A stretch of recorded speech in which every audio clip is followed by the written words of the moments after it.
খুবই ডেডিকেটেড একটা প্রতিষ্ঠান, তাই না? আমরা অনেক সময় একতরফা দোষ দিতেই পারি, কারণ আমরা যারা সরকারের চেয়ারগুলোতে বসি আমাদেরও বিভিন্ন প্রতিবন্ধকতা থাকে।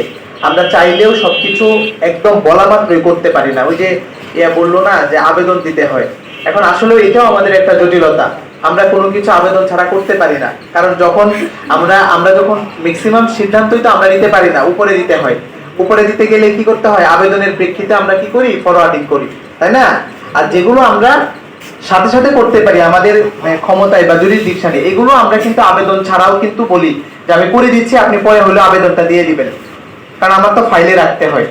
আচ্ছা, তো আমি ফায়ার সার্ভিসের যে বিষয়টা বলবো, যে আপনারা যেহেতু উলিপুর আমি মনে করি যে একটা বড় উপজেলা, তাই না? 13টা ইউনিয়ন, একটা পৌরসভা, প্রায় 5 লক্ষ মানুষের বসবাস।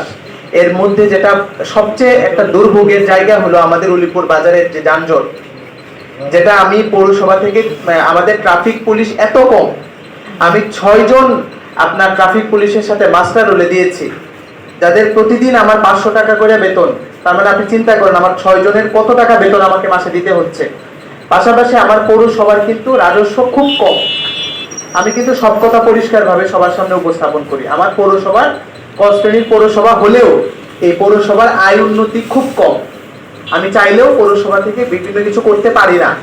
যে আপনার কষ্টনীর পৌরসভার যে শক্তি সামর্থ্য থাকা দরকার, আমি চাইলেই যে কোনো একটা প্রজেক্ট নিতে পারি না। তো তারপরেও আমি আপনারা যেন একটু মানে কমফোর্ট জোন থেকে যাতায়াতটা করতে পারেন, সেই জন্য আমরা 6 জন আপনার হলো গিয়া ওই মানে ট্রাফিক পুলিশের সাথে সহযোগী ঠিক করে দিয়েছি, এবং তারা রেগুলার কাজ করতেছে কিনা সেটা মনিটর করি। তারা আপনার যারা পুলিশ আছে ওই থানার ওসি প্রত্যয়ন দিলে আমরা তার বেতন দিই। ওসি সাহেব যদি বলে যে না এই 6 জন আমার ট্রাফিকের সাথে কাজ করতেছে, ওই প্রত্যয়ন সাপেক্ষে আমরা তাদের বেতন দিই। তারপরেও কিন্তু যানজট মানে আহামরি কোনো পরিবর্তন হচ্ছে না। কেন হচ্ছে না? আমাদের যে অটোগুলা, এই অটো রিক্সা যে সেগুলো আমি নিজে কয়েকদিন অভিযান করেছি, এখন তারা বলে কি আমাদের বিকল্প দেন। এখন প্রবলেম হলো কি, আমার উলিপুর যে বাজারটা, রাস্তাও কিন্তু খুব ন্যারো। একটা পৌরসভার রাস্তা এত ন্যারো হওয়ার কথা না, একটা বাস গেলে আর সব আটকে যা থাকে, তাই না? তার মানে প্রবলেম কোনো কারণে লিকেজ হয়ে গেছে, এরকম চুলা থেকে বের হচ্ছে। এই যে কাটি দাও, কাটি।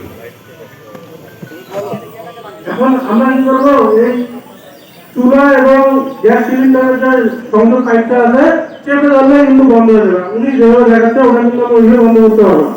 মোটো ভাই জানবেন, হ্যাঁ, এটা আমরা পাইপের মাঝে যদি গ্যাসের ইয়েটা বন্ধ করে দেয়, এটা নিভে যাবে। অথবা আপনার যে রেগুলেটর আছে, যদি সুযোগ পান রেগুলেটরটা খুলে দেবেন। এটা খুব একটা সহজ জিনিস, আমরা কিন্তু ভয় পাই যে আগুন যে জোরে বের হচ্ছে বা একটা ফোর্স আছে, যার কারণে আমরা ভয় পাই। এগুলো ভয়ের কিছু নেই, কিন্তু আপনি সাহস করে এটাকে ইয়ে করতে হবে, চেপে ধরতে পারে, বন্ধ হয়ে যাবে। হ্যাঁ, এটা খুব সহজ জিনিস। এটা আগুন বের হচ্ছে, আমরা আতঙ্কিত হই, মেনলি গ্যাসের আগুনে আমরা আতঙ্কিত হই। আতঙ্কিত না হয়ে একটু সাহস করে চেপে পারবে। আর যত এটা যে গ্যাস বের হবে এবং আগুন জ্বলবে, এই সিলিন্ডারের মুখ দিয়ে এটা অত ঠান্ডা হবে। আমরা হয়তো মনে করছি যে লাল হয়ে যাবে বা গরম হবে, কিন্তু গরম হবে না, এটা একদম ঠান্ডা হয়ে যাবে, পানি বরফের মতো। আসেন আমাদের একজন মহিলা মানুষ,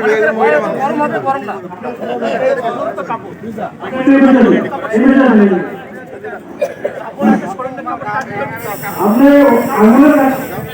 আমাদের গরম হবে না, এই যে হাতে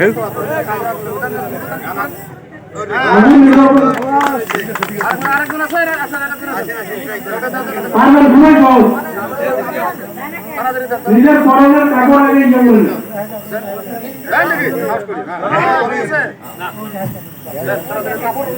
কাপড় আগে ঠিক হয়,